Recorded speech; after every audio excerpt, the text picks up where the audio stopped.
My name is Alma.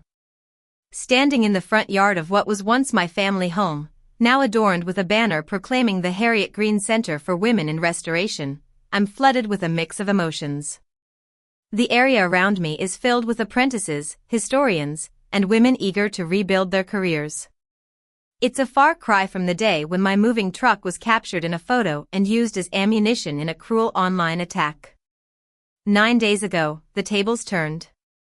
My phone was bombarded with 43 missed calls and over 55 messages. Some were angry, most were pleading, and many were from those who had laughed at my expense. It was then that the world they'd built on falsehoods started to crumble. But let me take you back to how it all began. My grandmother, Harriet Green, was a remarkable woman. She'd owned this Victorian house in a quiet neighborhood of Seattle for 45 years. It wasn't a grand mansion, but it had a charm of its own. The porch leaned slightly to the west, the old radiators made a racket every winter, and after a heavy rain, the basement smelled like damp earth. For me, it was the only haven where I felt truly appreciated. Harriet taught me the art of reading the hidden marks on old floorboards and how to tell the age of wallpaper by its color. She instilled in me the belief that buildings hold stories that families often try to bury. That passion led me to a career in historical property research. I worked for various firms, attorneys, and museums, uncovering the histories of long-forgotten buildings.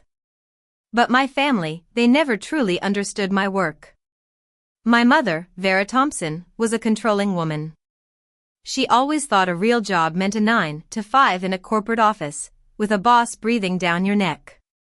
My father, Robert Thompson, was more passive, going along with whatever my mother said. My younger sister, Lisa, was a social media enthusiast, always looking for the next big thing to share. And my uncle, Carl, owned a small construction business and was always looking for a way to cut corners. After my grandmother passed away, her will left the house solely to me. Vera called it a mistake, saying that it was meant to benefit the whole family. Robert just shrugged, as if he had no say in the matter. Lisa immediately claimed the attic as her photography studio, and Carl started storing his tools in the shed without asking. I began noticing odd things.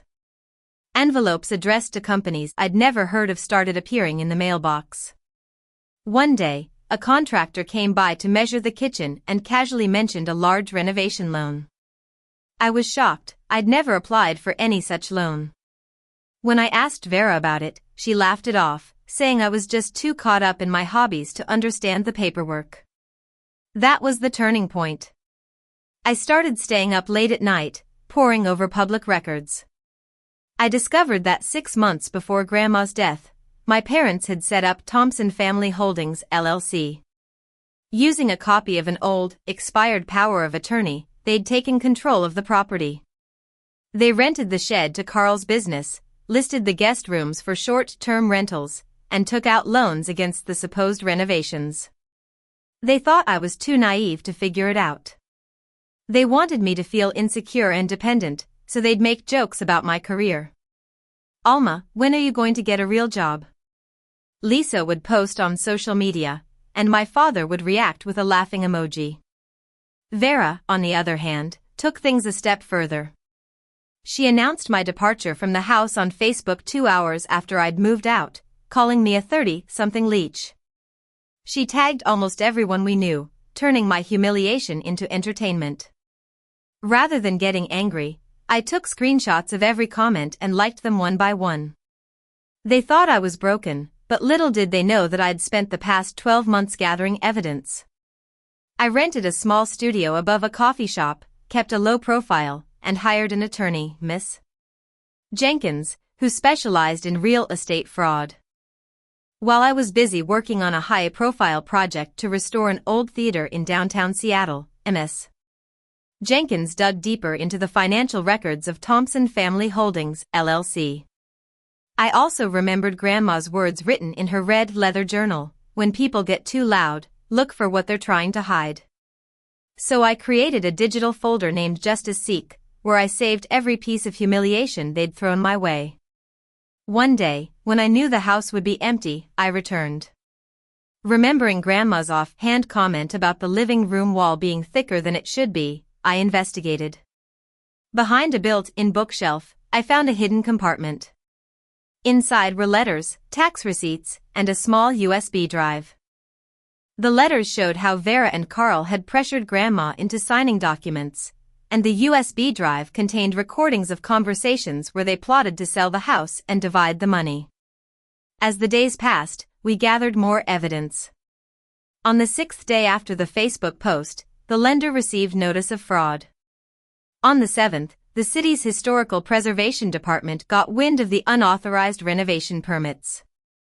And on the 8th, we discovered that Grandma's house was designed by one of Seattle's first female architects. It was eligible for landmark status, which meant no major changes could be made without proper approval. On the 9th morning, things hit a frenzy. Certified letters were sent to my parents' house, my father's office, Carl's business, and the address of Thompson Family Holdings, LLC. The lender froze the remaining funds, the insurance company launched an investigation, and the short-term rental platform removed the listings. The city ordered a halt to all work and scheduled a public hearing. When the hearing day arrived, it was like a showdown. We were in an old courthouse with high ceilings and rows of wooden benches. My family arrived in a group.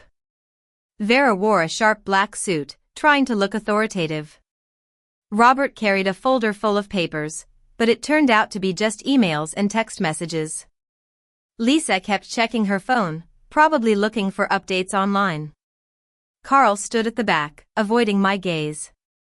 The hearing started with the architect presenting evidence about the house's historical significance. Then, the city permit officer showed the fake applications submitted by Thompson Family Holdings, LLC. There was a signature that looked like mine until Ms. Jenkins presented my notarized signature for comparison.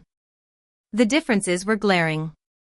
Vera tried to spin a story about how they were just trying to take care of the property while I was going through a tough time.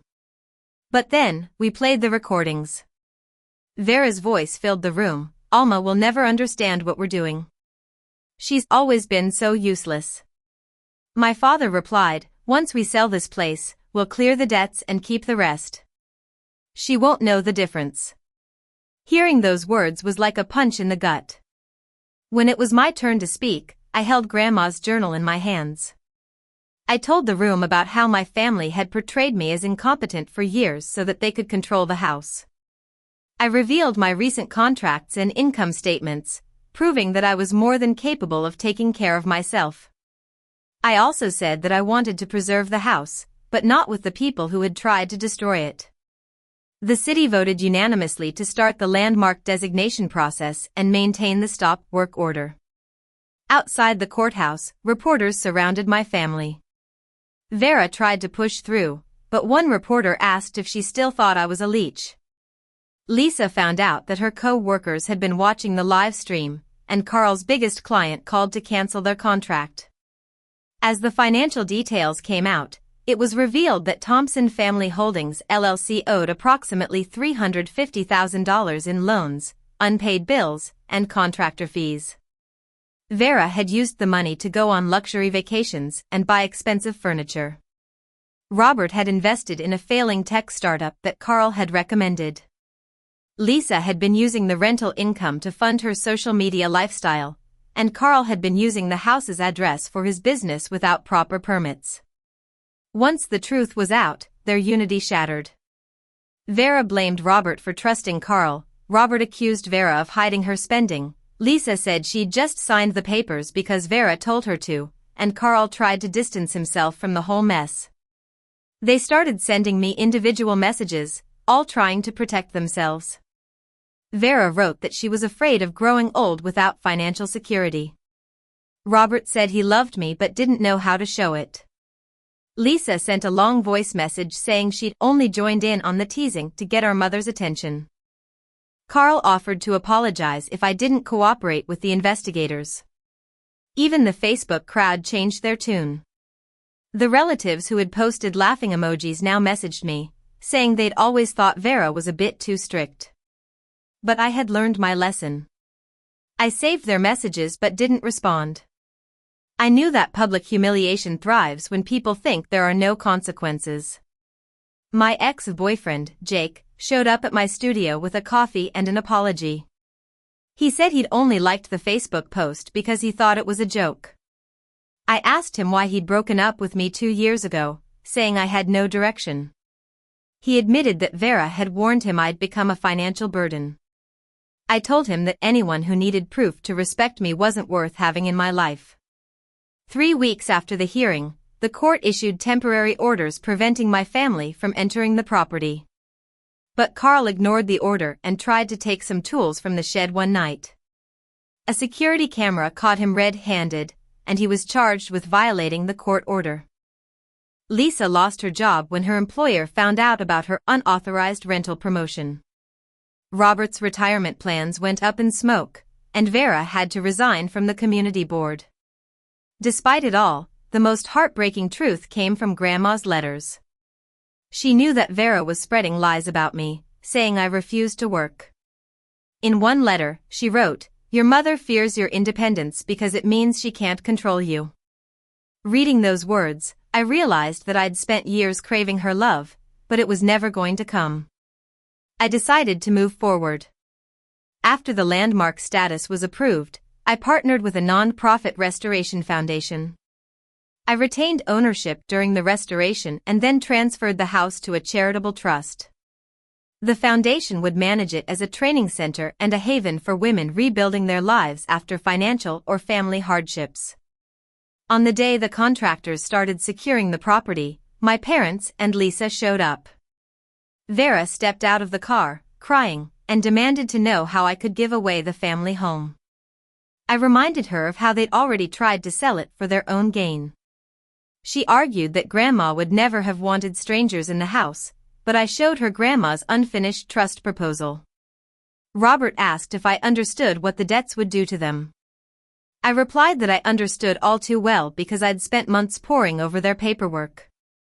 Lisa finally removed her sunglasses and said she'd only joined the Facebook comments because everyone else was laughing. I told her that their actions hadn't been about one post, it was about years of exploitation. Vera reached out to hold my hand, but I stepped back. I asked her if she would have apologized if the loan had gone through and the world still thought I was a failure. Her silence was the answer. Now, as the restoration progresses, I look at the house that has gone through so much. It's a symbol of resilience, just like me. I've learned that boundaries are not cruel, they're necessary. I've stopped trying to please my family and focused on building a life that I'm proud of. The Harriet Green Center for Women in Restoration will stand as a testament to Grandma's legacy and my victory over adversity.